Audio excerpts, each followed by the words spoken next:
जय हिंद। जैसा कि क्लास 7 का हिस्ट्री कल हम लोग पार्ट 1 वीडियो अपलोड कर चुके थे, आज हम लोग पार्ट 2 वीडियो अपलोड कर रहे हैं।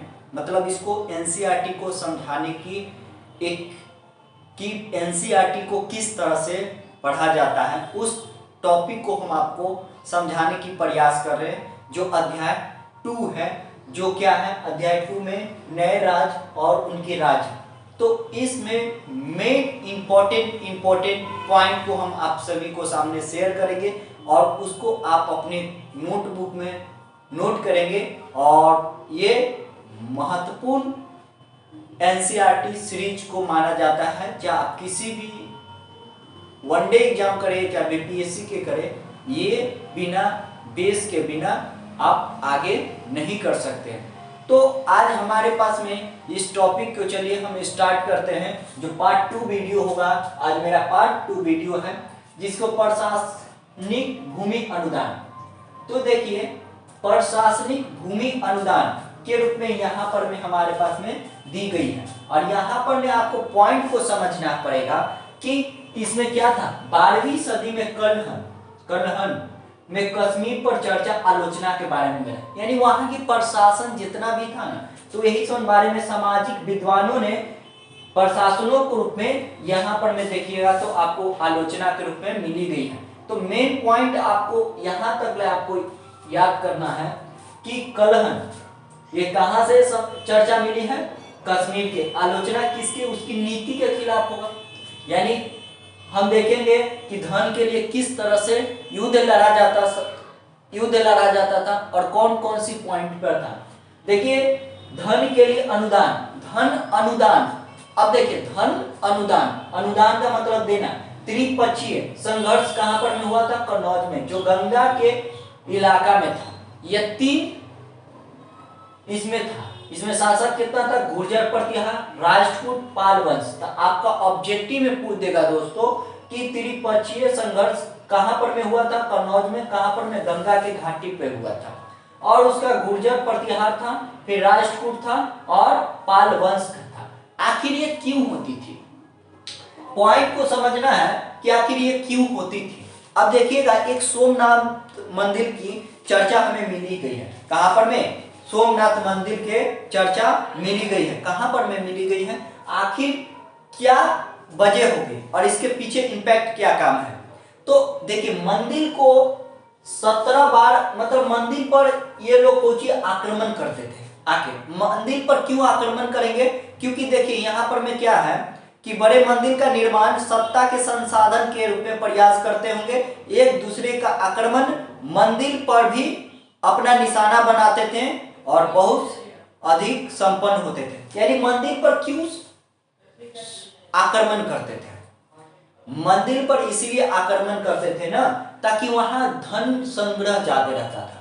अब मान लिए कि आज मूर्ति कला में होगा, सोना हीरा कोची पर हुआ था, सोमनाथ मंदिर पर इसीलिए आक्रमण किया गया था ना, जो गुजरात में है।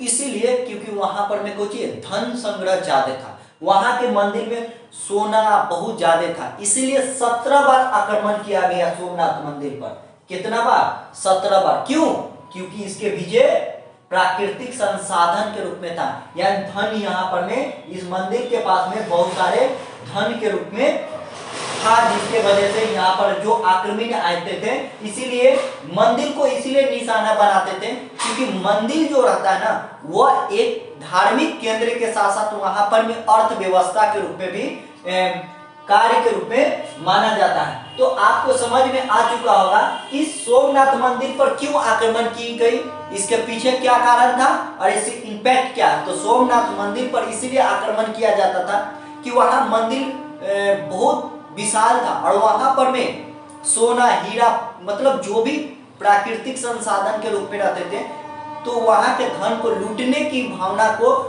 मंदिर पर आक्रमणी जो भी आते थे वह निशाना इसीलिए बनाते थे दोस्तों, ताकि उसका क्या है। और देखिए, इसका गुर्जर प्रतिहार, राजपूत, ये तो आप समझ चुके होंगे और यही बात को तो बता रहा है। अफगानिस्तान में सुल्तान महमूद ने भी इसकी अलग अलग था और इसके बाद सोमनाथ मंदिर का हुआ था।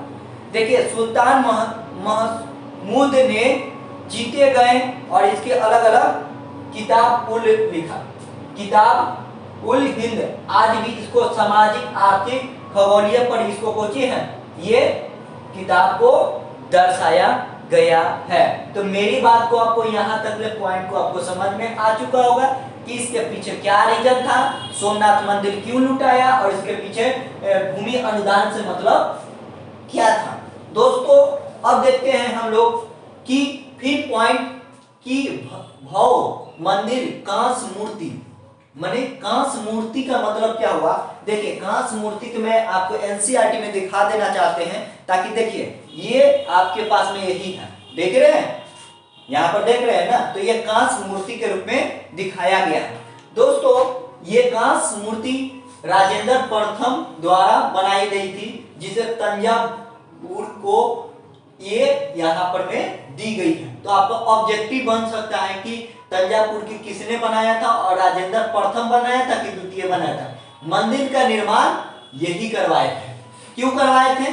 अब मंदिर का निर्माण इसीलिए न करवाएंगे कि वहां पर में संगीत होगा, नर्तकी यानी डांस के रोगों पर उसको आकर्षण हो सकता है। तो आज भी हम मंदिर को इसीलिए संगीत के माध्यम से अपनी कला के माध्यम से हम बताना चाहते हैं कि संस्कृति का बताता है, यानी किसी भी संस्कृति के रूप में यह माना जाता है। दोस्तों जैसा कि संगीत इत्यादि सामाजिक आर्थिक राजनीति का रूप में, यानी मंदिर एक तरह के धार्मिक केंद्र आप नहीं मानिए, मंदिर एक तरह के सामाजिक आर्थिक राजनीति में भी प्रभाव होगा। देखिए मंदिर आर्थिक रूप से कैसे होगा, मान के चलिए कि आप जा रहे हैं मंदिर में पूजा करने, तो वहां से लड्डू लीजिएगा तो वहां के दुकानदार के कुछ होगा, उसकी अर्थव्यवस्था के काम होगा कि नहीं होगा।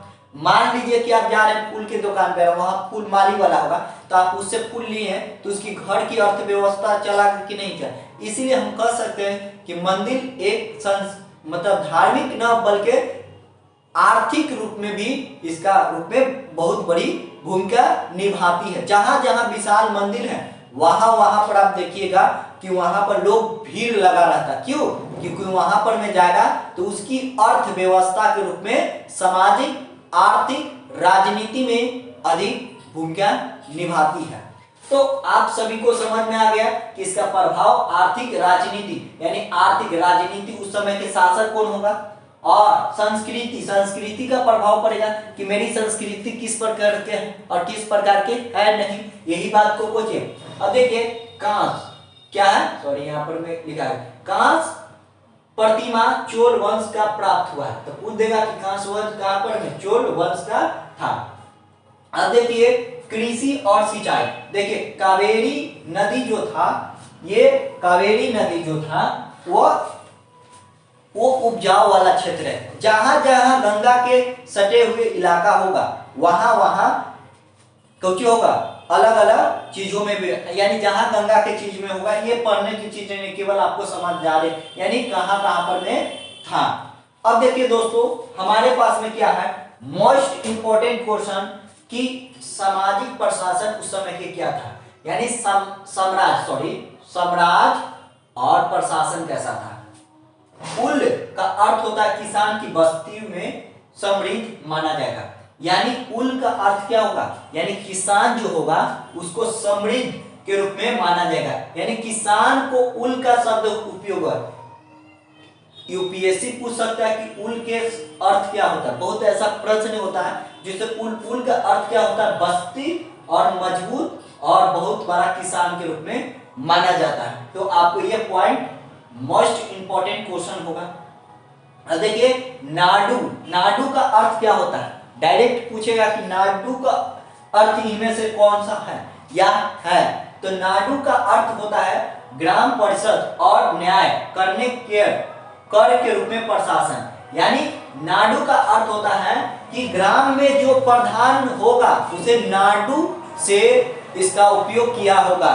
तो आई होप हम ये दूसरा लेक्चर में हम आप पूरी प्रयास किए हैं कि जितना मोस्ट इंपोर्टेंट क्वेश्चन होगा उसको हम एनालिसिस कर चुके हैं, बट आप अपने अनुसार से एक बार वीडियो देख के उसके बाद में आप रीडिंग करेंगे ना तो आपको बेहतरीन कॉन्सेप्ट से आपको समझ में आएगा। हम उसको पढ़ाए नहीं है, हम उस बुक को हम आपको सामने समझाएं ताकि उस पोजीशन पर आप अपने थ्योरी सहित तार्किक रूप से आप सोचें। तो आई होप वीडियो में अगर अच्छा भी है तो उसमें कमेंट करेंगे, अगर कुछ त्रुटि भी है तो वो हमें कमेंट के द्वारा बता सकते हैं ताकि उसमें हम इम्प्रूव कर सकते हैं। जय हिंद दोस्तों, अपना ख्याल रखिए, अपना पढ़िए, अच्छे तरीके से स्टडी करिए।